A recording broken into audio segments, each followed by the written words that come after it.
Hi, this is John with John's Workshop. In this episode, we're going to be working on this fuel pump from the Rolls-Royce Silver Cloud. This was the pump used in probably the mid-50s to the mid-60s type of fuel pump. And on this one side is working and one side's not, and we're going to investigate this fuel pump.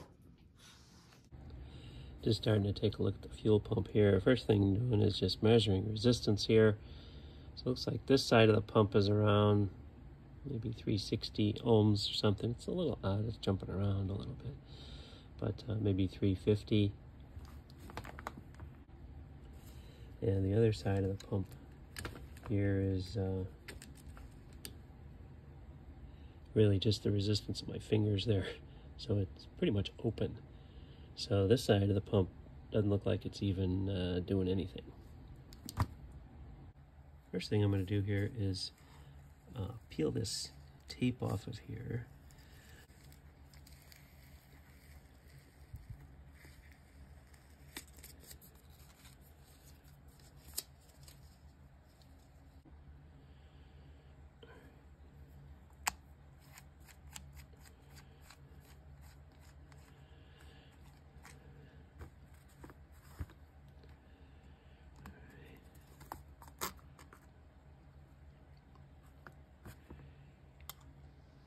There is the internals here. So power comes in here, so that's the positive. Negative is just ground, and here are the windings. So there's two wires coming out of the windings, and so this is the positive, and then it looks like the other winding comes back out here through this wire to this screw here, which then goes over to, these are the points. Right, so next is I just pull the pump from that from this side off and just check condition in here. These screws are not all that tight, and I don't know if that means that they're just not supposed to be that tight, or if somebody's been in here already.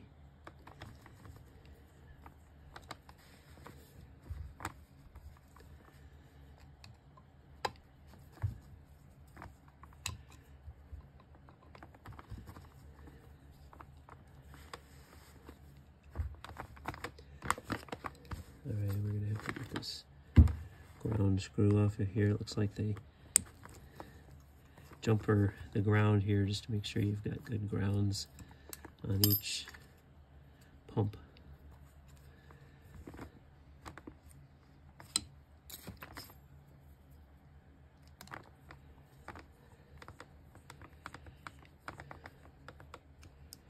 And we'll see what we have inside the pumps. So we got the pump parts separated here. Notice I put a little mark here with Sharpie just to make sure I could get it back together. I kind of tapped a razor blade in around here, just all the way around a little bit. Then I put this in the vise and just a little tiny pressure broke this off of here. And so you can see what we're looking at. So this is really more of a solenoid diaphragm pump here. So you can see here, there's the pumping action. And in here, you can see how it's not a motor, there's just a solenoid in here, and it just oscillates back and forth. So those points, every time it cycles, you can see here the points are coming away, and then making contact, coming away, making contact. And here's what the points look like. You can see they're pretty rough. In terms of they don't look nice and shiny, they're really not making great connection. So I'm just going to clean those up a little bit before we put this back together.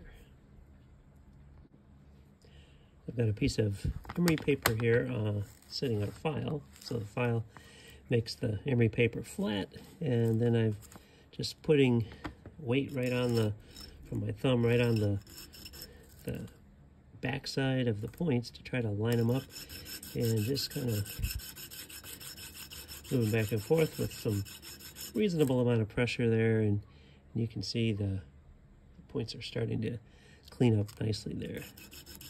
We're really just getting the corrosion off caused by the electrical current flowing through there. And they're starting to look pretty good.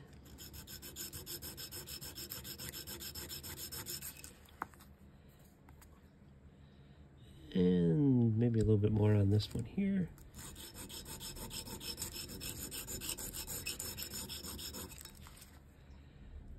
And there we go. Those look pretty good. Nice and shiny. It's a little harder to get to these points, so that involves taking these two screws off here so that we can get to the points. These screws have a interesting spring washer underneath them that you'll see here in a second. This one's got the ground wire coming from the other side of the points. I'm going to pull this out, and here you can see that spring, kind of an interesting, it's like a spring-loaded lock washer. So these don't get tightened a lot, but this spring keeps the screw from backing out. And the other side has something similar.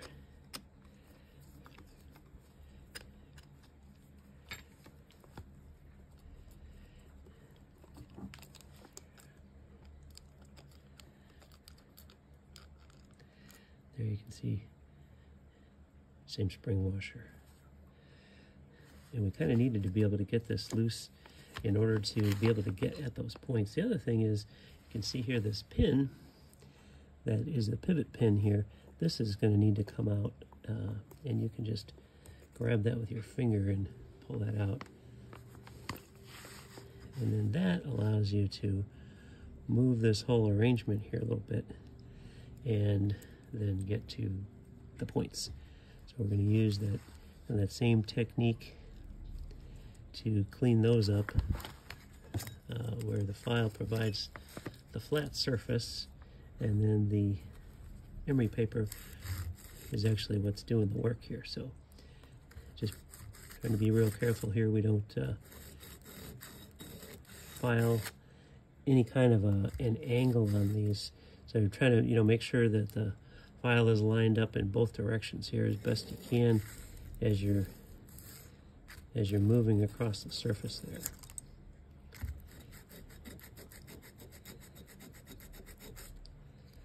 And you can see we're making some improvement, although you can see here this is kind of dished out a little bit, so you have to do some more filing to get that one completely clean.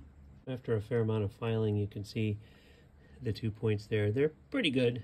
Maybe you could have filed a little bit more, but overall those look like they're going to make a lot better contact than the way we started. So now it's just a matter of putting this back together, and we'll get it running.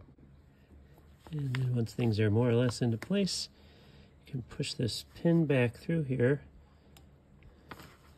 like that. That's the pivot pin. And once that cap comes over, that kind of retains this, so it's not going to fall out of there. But that's most of the reassembly. You just got to make sure you get this on in the right order, where the spring washer is underneath the connector there. And then we'll put the points back on the top and be ready to go. When you're putting the points on the top here, you can see there's some amount of adjustability here. So what you want to try to do is, as you're tightening the screw there, you're trying to get those pretty much centered up. So you do have some adjustment there to try to make sure those are making as good a contact as possible. Make sure they're centered. Kind of just looking around at that and making sure that it's not sort of skewed off to one side or another. So there we go. This looks pretty good. Right there. It looks like it's about centered that direction, and then looks pretty good this way as well. So I'm going to go ahead and tighten that down. And there are the points back together again. Make sure this action works. Also going to take a look in here. We've got this apart. I mean, while we have it out of the car.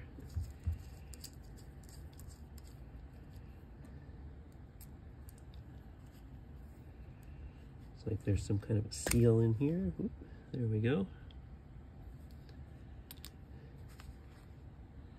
And that looks like a kind of a equalization chamber between the two pumps. Next, I'm going to take this plate off here. All right. Oh, that's interesting. There's a little diaphragm in here. So we've got a washer holding that on. And it looks pretty delicate. Not sure the purpose of that other than maybe to smooth out the pulses. I put together this little sketch to try to explain how the fuel pump operates. And this is a diaphragm up here in the chamber. Essentially what happens is this shaft goes in and out of the solenoid. So the diaphragm basically is going up and down, pulling fuel in on the down, pushing it back out on the upstroke. And the reason it's being pulled down is because of this winding here, which is the solenoid windings. So that has the 12 volts applied to that. Current passes through the windings, through the points here, and onto ground. So as soon as you apply power here, what happens is this magnetic field gets generated, pulling this solenoid shaft down, and it breaks the contact here. So once this comes down, it opens this switch. So then immediately there's no more force pulling against this little spring here, and so the diaphragm comes back up, the shaft comes back up, and then the points close, and then it's ready to repeat that cycle again. Over here, this is a diode, and the purpose of the diode is that when you energize this field and then you break the connection here, you have this magnetic field that collapses around the windings, and that generates a pretty high voltage.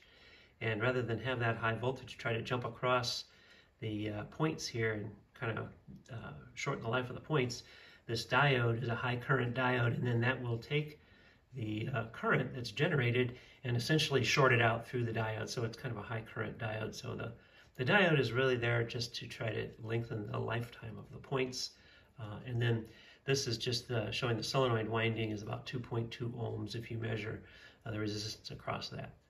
And that's essentially how this works. It just cycles up and down until the pressure up above here gets high enough to counteract this spring, and then it just stays down and it keeps the points open so there's no current flowing. So that would be the case if you just turn the fuel pump on and the car's not running. It just pumps up pressure and stops. So here's a close-up of the points that you can see right here.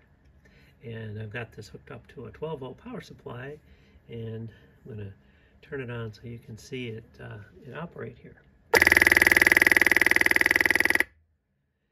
There it is. It's kind of interesting also to see what this looks like with the lights out.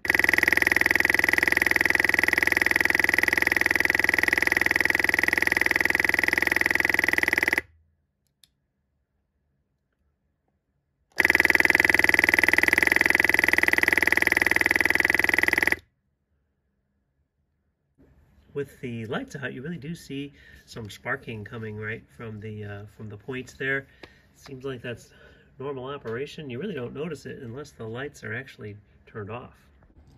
And in the pump here, just a tiny little bit of dirt. You can see it right here, just some particles right there. Really not too bad at all. I would say this pump has been rebuilt at least once since it was new.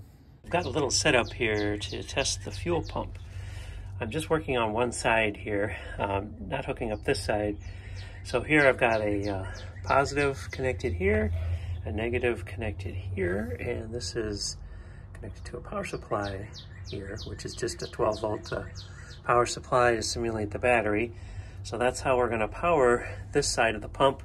The other side of the pump is, identical we're just not going to be using that side. And what I did is I went to Lowe's and I found a couple of fittings here and these shark connectors. And so got this input line coming down here and going into a tub of water here. So I'm just using water here, not fuel. This would be a little bit more dangerous with a bunch of fuel. And then we're going to pump up to this one. This is the output port, and it goes into a whole bunch of tubing here. And what we're going to do is look and see how much pressure this develops by seeing how high that tubing needs to be. And I'm using my basement stairs here as the way to elevate and put more pressure on the output line. To make things easier for myself, I'm just using one of these remote controls to be able to turn on the power supply. And down here, I'm pretty much the same level as the pump. I'm going to go ahead and turn it on and you can see how it operates here.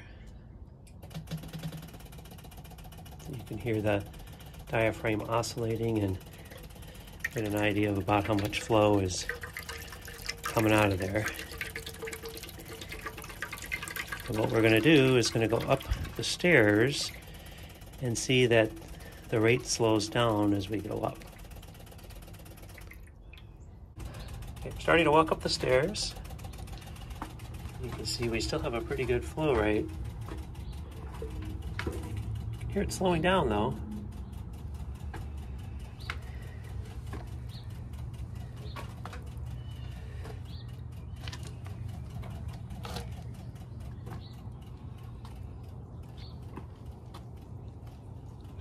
Pretty much stopped at this point. Almost. Continue to raise it. And there we go. So this height is enough head pressure or back pressure to prevent the pump from needing to cycle. So it's achieved its desired pressure. So at this height, so I'm about maybe 2 feet higher than the steps, and if we look back, there's the apparatus down there. So this pressure is enough to cause it to not need to continue to pump, and it believes it's got sufficient pressure. We'll just walk back down, see this kind of in reverse.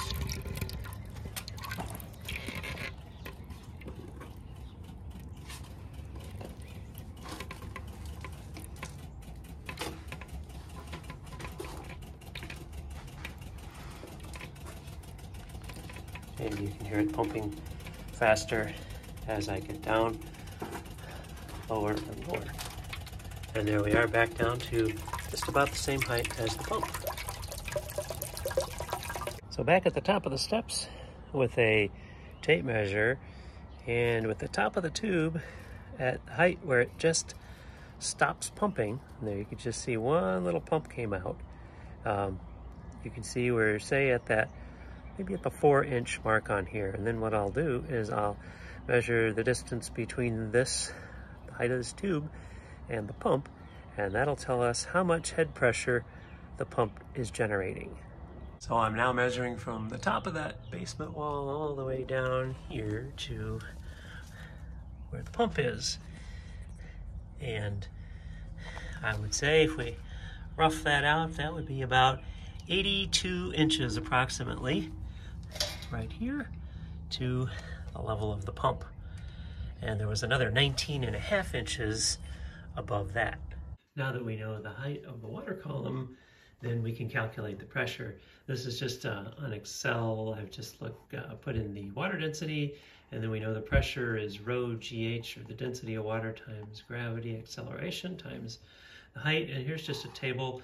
If you have height in feet, this is pressure in pounds per square foot, and then this is the pressure in pounds per square inch, which is really kind of what we're looking for. So you can see that that height was 101.5 inches, which is about 8.5 feet. And you go in there about 8.5 feet, and you're somewhere above 3.5 psi. So if we just plug in the numbers, we've put in 8.46 feet. We get 528 pounds per square foot, which is about 3.67 psi. So that's the pressure that the fuel pump will regulate to, and that gives you an idea of how much pressure it will develop and that appears to be correct from what I've read in the past. It seems that you need to have pressure around somewhere in the 2.5 to 3.5 psi. So this pump appears to be working just fine with the 3.67 psi. If you do choose to use water like I just did, you do have to tear the pump apart when you're done, because you can't really leave any water in places like this where this is the, maybe a little hard to see, it's a clear valve here. It's basically a one-way valve, but these metal parts, the seat really will start to get rusty if you're not careful. You really want to get all the water out of there, and then dry out the whole inside of this. So I've had this thing all apart and had to dry everything out, kind of for the same reason you don't want to use fuel that has alcohol in it, ethanol, because that absorbs water, and then you get water in your fuel system, and then that tends to corrode things. So anyways, if you do use the water technique like I just showed, you definitely want to tear the fuel system apart here, tear the whole fuel pump apart, and make sure it's all dry. I use some WD-40 to try to lubricate things and drive the water out of there, just to make sure nothing gets corroded or rusted. So the fuel pump is all back together and ready to go back into the car. As you saw, we didn't change out the diaphragms or some of the valving in here. It all looked pretty good. And really all this pump needed was the points to be cleaned. And then we did that water test, and now it's ready to go back in the car. So hope this was helpful. Thanks for watching.